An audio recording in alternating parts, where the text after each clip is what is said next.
I finished sewing the last stitch and levitated the scissors over to snap the silk strand. I sighed. The nurse must have thought it was a sigh of relief. "You did amazing, Doctor," she said. She tilted her head at the monitor. All the patient's vitals were stable. I glanced at her. Blue mane in a white coat. Which one was that? I simply replied, "Thank you, nurse." Even past her surgical mask, I could see her smile. The nurse wheeled the patient out as soon as I finished post-op. I removed my mask and began decontamination. When I left the operating room, Buyout was waiting for me. "You know, you really are the pride of my hospital," he said. "You flatter me." I took a slight bow.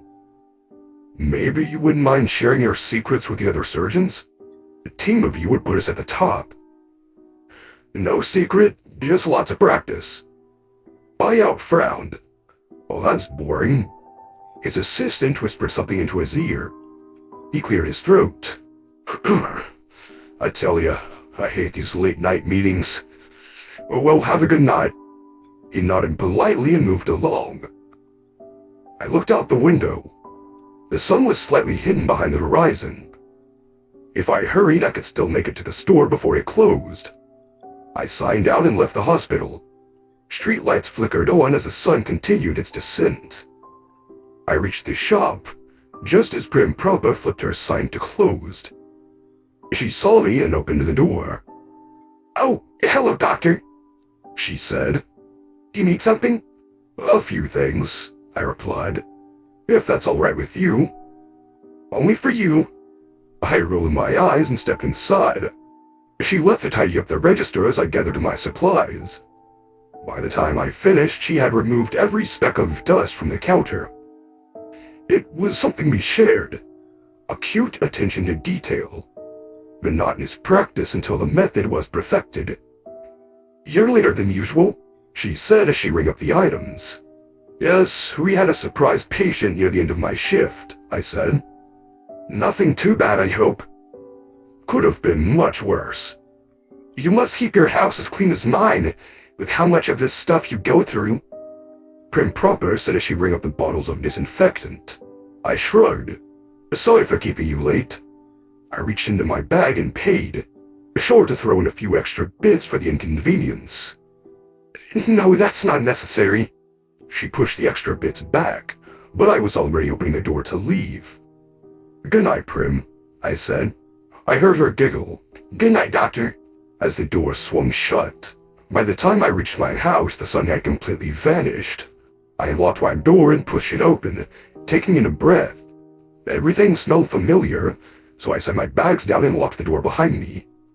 I made a light meal. While I ate, I levitated the disinfectant into a metal bucket, along with a few other supplies. I cleaned the dishes and set them to dry. I grabbed the bucket and moved to the basement door, and nudged it open. Each wood plank groaned as I descended. I flicked on the light and crossed the cluttered basement to the broom closet in the corner. I opened the door and took in a deep breath, trying to catch any foul smells. But, as usual, I had cleaned up perfectly, so no odors lingered. I lifted the rug and pulled open a hatch. My steps echoed out as I trotted down the concrete stairs. Darkness engulfed the area. Even the light from my spells seemed to be sucked in by it. Eventually, a padded door emerged from the darkness. I checked the jambs, making sure they were airtight. After it passed my inspection, I moved through it to the final door. I repeated my inspection, and remembered when I only had one door. That crafty little colt. I barely managed to explain away the noises to the guards. Satisfied with the room's security, I went in. But no yells echoed out. I smiled. Did she finally realize the necessity of my work? The sound of a machine monitoring a heartbeat let out a familiar tune. I set the bucket down and turned on the lantern hanging from the ceiling. The moment our eyes met, I knew she didn't understand. She was still scared, terrified. "Why don't you get it?" I asked. "You're helping save lives." I stepped closer and her heart rate increased. I snorted. They never understood. I fell into my familiar routine. I examined my tools, making sure I had cleaned them properly the night before. I checked the feeding tubes for clogs and replaced the bags, swapped out the bags connected to the catheters, and retightened the straps. I checked the stitches from the previous incisions for infection. 3 sets were ready to be pulled out tonight, and the other 14 needed more time. I prepped the surgery area by shaving away another portion of the filly's coat. Her eyes teared up as I worked. "A patient came in late tonight," I said. "Stab wound. The knife missed his lung by an inch. If his lung had been punctured, I don't think I could have saved him." "Well, I'll find out soon enough." I levitated out a knife and sank it into the filly's chest. She screamed and convulsed against her restraints. The heart monitor went wild. I sank the blade a little deeper until her screams became gurgles. I removed the knife and blood rushed out. I started my mental timer. 10 minutes for an ambulance to get her, light treatment for 5 minutes, and then I get to start. I washed off the knife and started decontamination. All the while the filly screamed, only breaking when she had to cough up blood. After 10 minutes passed, I injected her with anesthetic. As the drug set in, her screams slowly died away, and her heart rate returned to normal. No, not normal. Slowly declining. I tried to keep her airway clear and snatch the flow. After 5 more minutes passed, the real fun began. I slipped into the knife wound and followed the injury. I closed the passage to the lung. By that time, her blood pressure had already dropped into critical. "Shit," I cursed. I took too long to stitch the wound and rushed to cauterize the rest of the bleeding. She flatlined moments before I finished. I did everything I could do to resuscitate her, but I called time of death after 2 minutes. I hated when I failed. My horn lit up, and magic wrapped around the filly's body. The magic darkened as it seeped into her skin. After a moment, the heart monitor beeped in a steady rhythm, and the filly took in an impossibly deep breath as she returned to life. She sobbed uncontrollably as her conscience returned. I began my post-operation routine. "We'll try again tomorrow."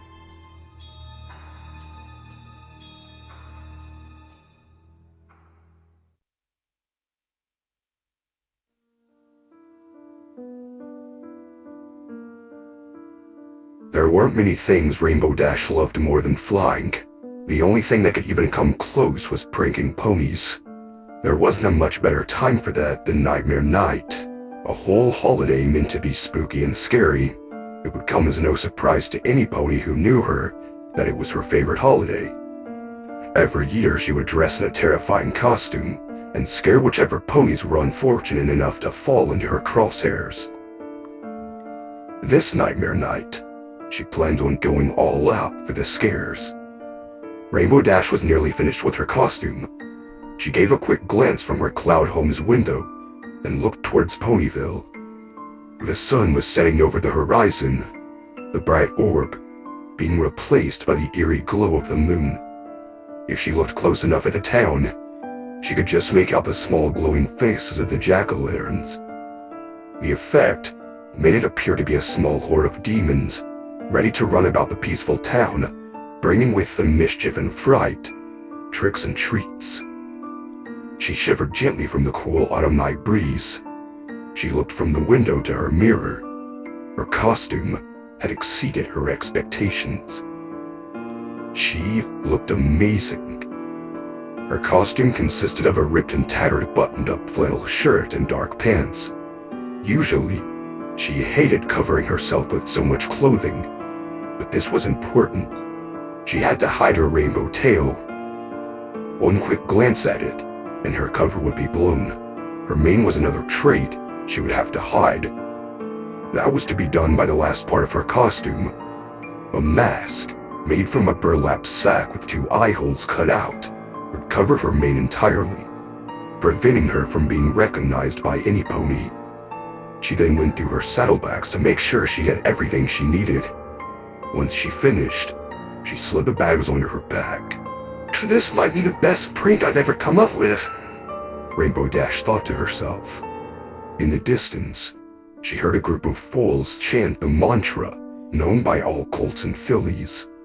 "Night and night, what a fright, give us something sweet to bite." Rainbow glided over Ponyville quietly, hoping not to give herself away. Her eyes scanned the streets below. Ponies of all ages were trotting about, most making their way to the Nightmare Night Party in Town Square. She couldn't risk scaring anyone there and having her cover blown to most of the town. She had to find some pony by themselves. She flew across the sky and toward the edge of town, where there was hardly any lights from the street posts or the celebration in Town Square. She looked up and down the street. There was hardly any pony in nearby homes. Most at this point were gathering for the party. She could set up her prank without having to worry about being caught. It was then her eyes landed on a scare pony that was stuck into the ground by a wooden post. An old torn coat was put over the straw-made body. It was next to a lawn of one of the houses. To most ponies, it would only be a piece of decoration for the holiday. But to Rainbow, it was a perfect addition to her prank. After a close examination, she noticed it was held to the post by nails hammered into the pony of straw. Taking it into her hooves, she pulled at it for a few moments, but had no luck yanking it free. Thinking for a moment, her mind lit up with an idea. Holding the top of the post in her front hooves, she used her left hind leg to press down on the post. The post wasn't very thick, so it wouldn't take much force to snap it. She pulled while holding down the post, and it finally began to splinter before finally snapping in half, leaving the part still in the ground with a point. She dragged the straw pony down the alley to a darker section of it. She arranged it so that if a pony were to walk down the alley, they would see what looked to be a body lying in the dirt. She then dug into her bag and pulled out a bottle of ketchup and began to pour it on and around the scarecrow to act as blood. Lastly, she pulled out a plastic knife she had bought a few days earlier from a toy store. Looking over her crime scene, she snickered to herself, proud of her own genius. After slipping on the mask, she hid in the bushes and waited for her victim. It had been nearly an hour since she had hid, and Rainbow Dash was beginning to worry if this prank was going to be all for nothing. Her ears perked up at the sound of footsteps. Holding her breath, she listened closely. They were coming her direction. She stepped from the bush and peeked from a nearby street corner. In the darkness, she could just make out a stallion. Quickly, she raced back to the bush and hid within it, holding back giggles. She slipped the mask back on before peeking from the bush. A few moments passed, and the pony stepped past the bush. It was dark, but she could see he had a light brownish coat and a brown mane. She had seen him walk about the streets of Ponyville. If she could remember correctly, his name was Carmel, but that didn't matter. All that mattered was the prank. She watched as he stepped closer toward the body and let out an audible, "What the?" Quietly, she stepped out of the bush. Barely making a noise, she tiptoed up behind him, shaking as he looked at the straw pony. He stepped back until he backed against Rainbow, making him jump. He turned slowly. His pupils shrunk as he laid eyes on her in her costume. She raised the plastic knife as he let out a scream before sprinting away from her. She chased after him. If she wanted to, she could easily catch up to him, but she only wanted to tail him, only for a few moments before she landed in front of him and let out a loud, "Gotcha!" Suddenly he stopped in his tracks. Rainbow, startled, screeched to a halt. He stood unmoving, a small cough beginning to emanate from the stallion. Cautiously, she stepped towards the stallion. Even in the low light, she could see a dark liquid dripping down the pony. As she stepped to his side, her heart dropped. The broken wooden pole used to hold the scarecrow had punctured deep into the throat of the stallion. His eyes stared straight ahead, wide, and his pupils little more than pinpricks.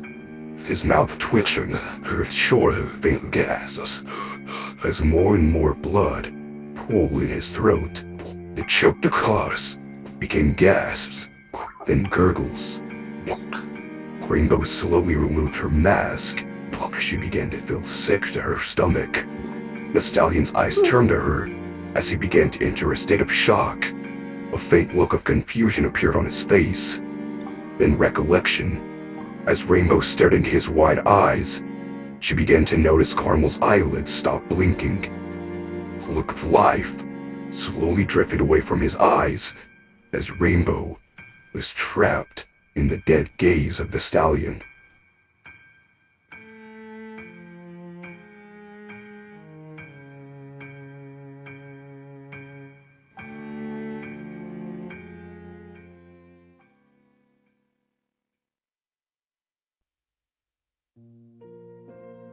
I remember the day it happened.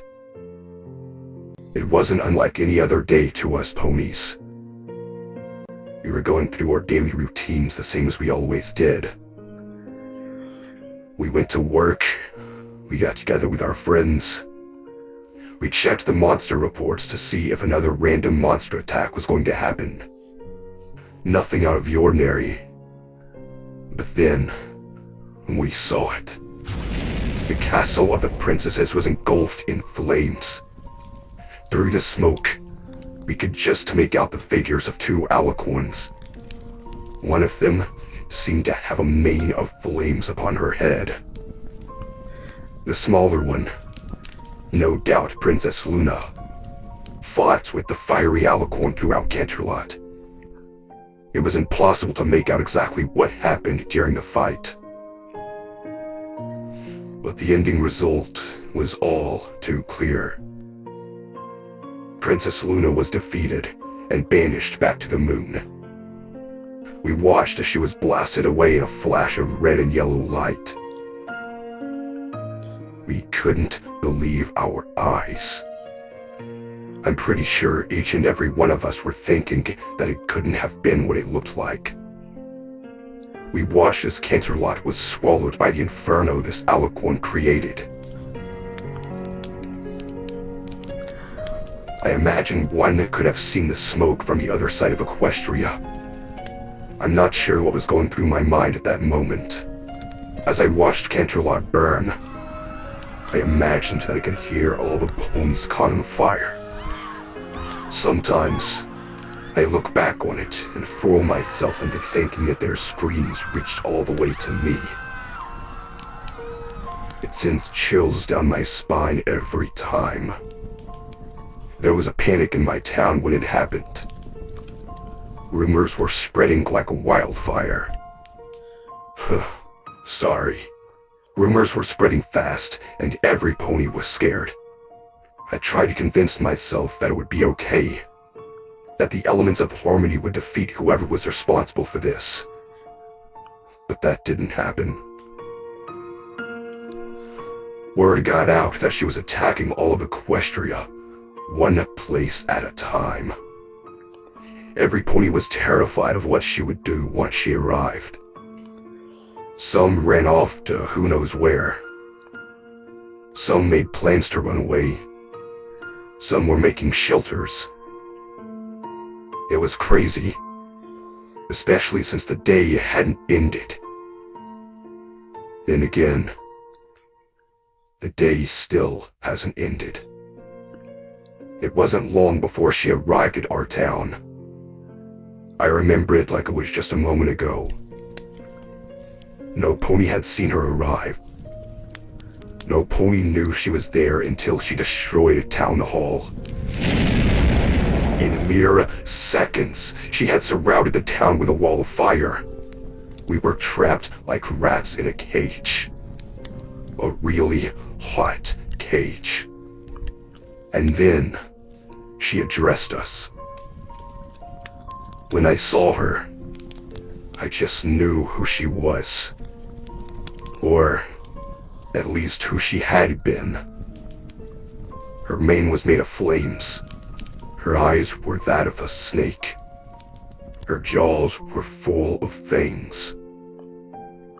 But everything else about her told me who she was. I didn't want to believe it, but something inside me knew it was true. To this day, I wonder how Princess Celestia turned into this monster. She introduced herself as Daybreaker, Queen of Equestria. She told us that Princess Celestia was gone, and that Princess Luna couldn't help us. She told us that Equestria would soon burn, and that she had an offer for us. An offer to join her army and assist her in conquering the world. It was an offer many couldn't refuse. I watched as she twisted them into demonic beasts right in front of us. I remember how they screamed as their bodies were manipulated and deformed. Once she was done, they not only looked like demons, they seemed to be in a trance. I've now seen how they act. They obey her orders without question, as if they are but robots to her will. I suppose, when she transformed them into her demonic slaves, she gave them some sort of lobotomy in the process. At least they don't have to watch their master destroy the world. Hopefully. Once she had what she wanted, she brought the fire down on us. To this day, of all the things I've seen, nothing has given me as many nightmares as seeing my friends and family reduced to ashes right in front of me. I watched as they burned into nothing. I listened to their screams in agony until the flames overtook them. Part of me wishes I had joined them. The one thing I can't remember about that day is how I got out of there alive. It's kind of funny, in a really cruel way. I remember how the flames burned away at my flesh. I have the scars to remind me. I remember choking on smoke. I remember the unbearable heat. I even remember blacking out. But the one thing that I cannot remember is leaving. I woke up about, I'd say, a mile away from my town. It was still up in flames. In fact, probably is still up in flames today, just like the rest of this forsaken world. After that, Daybreaker did the same to the rest of Equestria. Whatever worthy volunteers she had were twisted into demons, while the rest of the ponies, as well as the other people of Equestria, perished in her fire. The flames spread throughout Equestria. Every forest reduced to ashes.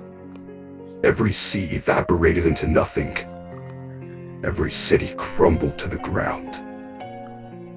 All the while, she laughed and gloated like a maniac. I have no idea how I'm still alive. It's like something keeps leading me to safety. There shouldn't be any food or water, but I always end up finding it. There shouldn't be any oxygen, but I can breathe just fine. I shouldn't be able to watch Daybreaker as she rules over this hell, but I do. I don't know if it's a blessing or a curse. I know something is doing it. Some strange creature that stays just out of my field of vision. I don't know what it wants, or why it chose me. I tried to ask it several times, but it's not much of a talker to say the least. What I often wonder is why Daybreaker has done this. The world is an ocean of fire. The sky is pitch black from the endless supply of smoke. The only ponies still alive, other than me, are mindless drones. She's ruling over a worthless husk. Is this really what she was going for? I mean, I know she's crazy, but that's just plain stupid. But apparently, she has other plans in mind. Not long ago, she made an announcement to her army. She told them that they were going to set out and conquer 1,000,000 worlds. I didn't know what she meant at first. But then, I started wondering. Could there be other worlds? A multiverse? It's the only thing that I could think of that could explain what that psychopath meant. If so, I hope and pray that whatever ponies live in those other worlds are able to stop her. If not, then they'll just burn away like the rest. I don't know what will happen, and I'm too exhausted to think about it. I just want Daybreaker stopped before her fire spreads even more. I don't want another world of ashes.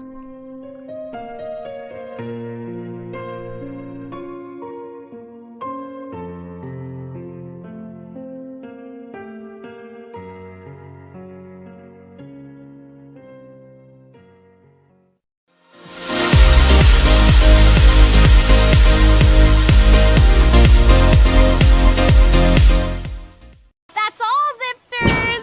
Like and subscribe.